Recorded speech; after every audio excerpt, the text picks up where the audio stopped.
Dakwah ke pedalaman pun saya suka. Baru pulang saya 20 hari dari Nias Selatan. Daerah pulau-pulau terpencil yang kecil-kecil itu.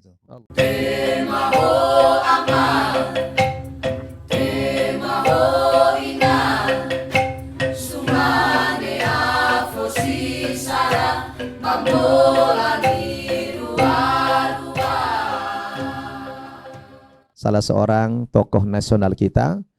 Beliau adalah nama lengkapnya Haji Abdul Mun'im Sarjana Hukum, Master Hukum.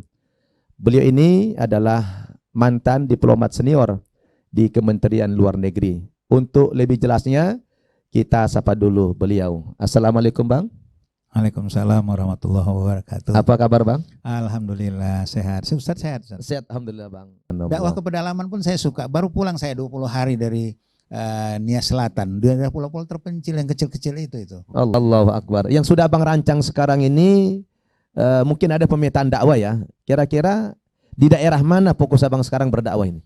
Karena saya sudah berdakwah di Nias Selatan itu. Iya. Dan saya pegang satu itu aja biar sampai tuntas.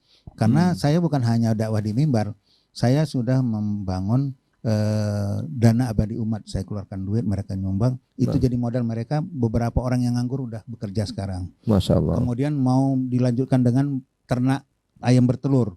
Itu biar satu pulau itu terpenuhi kebutuhannya dari mereka. Dan mereka yang nganggur-nganggur itu jadi bekerja. Kemudian ada lagi yang lebih seru, nikah massal. Allah. Gara-gara adat mereka tidak nikah-nikah hadin sampai umur 40 tahun.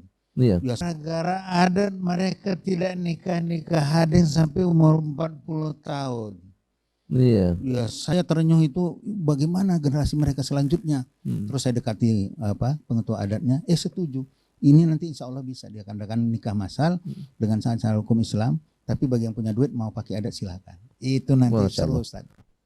Baik, Anda TV rahimakumullah, luar biasa perjuangan beliau di masyarakat. Setelah pensiun dari pejabat di Kementerian Luar Negeri menjadi diplomat, sekarang fokus dalam dunia dakwah, apalagi beliau memilih satu tempat, Nias Selatan, yang kita tahu kan Nias ini kan minoritas muslim. Yeah. Sudah barang tentu tantangannya sangat berat, apalagi Abang berdakwah di pedalaman, di pelosok, di pulau-pulau kecil begitu. Ini sebenarnya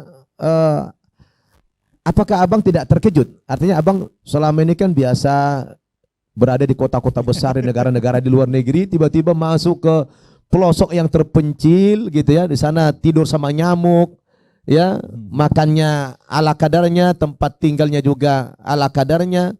Abang biasa dijamu mewah oleh negara gitu. Bagaimana Abang ini bisa seperti itu?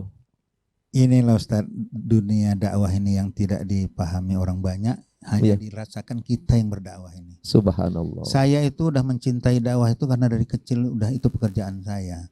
Dan saya umur 16 tahun sudah pernah dakwah ke pedalaman. Karu itu dulu daerah pedalaman yang mau menuju kampung yang saya dakwah pertama, si Berteng namanya, nggak ada kendaraan Ustaz. Mau lewat sungai pun nggak ada jembatannya lewat sungai. Iya. Nah, kalau bahkan maaf ya, kita tidur di rumah di bawahnya kandang babi.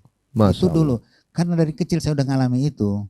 Sekarang pun kalau mengalami suasana itu nggak ada masalah sama saya.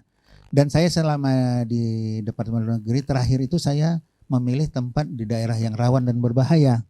Tapi faktanya Allah penyayang, tidak rawan dan tidak bahaya. Nah ini pun orang kan menyangka itu pulau-pulau kecil bahaya tsunami. Kemudian naik kapal pesawat kecil nanti bisa jatuh. Iya. Kemudian ada lagi apa namanya sekarang virus-virus ini. Iya. Istri saya pun bilang kok berani Bang sendiri. Iya. Ada Allah saya bilang. Teman-teman bilang ya kenapa sendiri? Ya bisanya sendiri saya bilang nggak apa-apa. Tapi saya bukan menderita Ustadz di sana. Saya kayak turis. Saya makan lobster. Masya Allah. Kan? Saya ditempatkan di tempat yang paling bagus di sana. Tapi menurut saya udah cukup karena saya dulu orang susah bukan orang kaya. Masya Allah. Makan katanya seadanya bagi saya udah enak. Memang rahmat Allah barangkali kalau makan saya apapun enak Ustaz. Tidur pun dimanapun nyenyak. Jadi mungkin udah aman lah itu, jangan dikhawatirkan. Jadi kalau sudah jiwanya itu agama memang semuanya menjadi nikmat ya Bang ya. Indah dan nikmat. Dan banyak saudara yang baru ditelepon lagi saya.